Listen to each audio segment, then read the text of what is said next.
क्रांतीची लाट निर्माण केले असे क्रांतिकारक आणि स्वतंत्र सैनिक म्हणजेच लोकमान्य बाळ गंगाधर टिळक.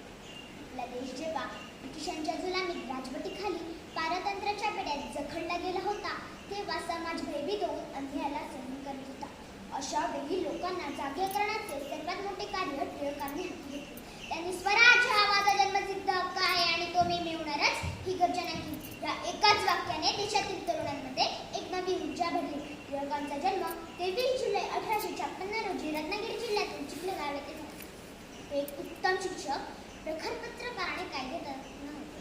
इंग्रजांच्या दडपशाहीला विरोध करण्यासाठी केसरी आणि मराठा ही वृत्तपत्रे सुरू केली.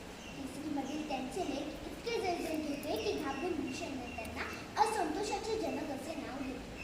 पुण्यात प्लेगची भीषण साथ असताना इंग्रजांनी केलेले अन्याय विरुद्ध या सरकारच्या डोक्यात फाळावर आहे का असा खणखणीत अग्रलेख लिहून ब्रिटिशांना जाब विचार.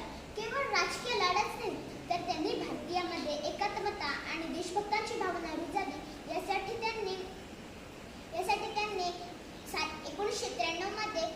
1893 मध्ये सार्वजनिक गणेशोत्सव आणि शिवजयंती उत्सवाची सुरुवात केली. या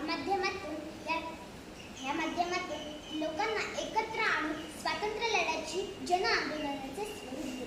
अशा या युगपुरुषाने 1 ऑगस्ट 1920 रोजी या जगाचा निरोप घेतला.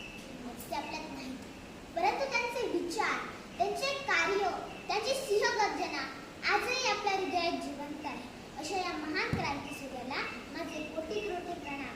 जय हिंद, जय भारत. धन्यवाद.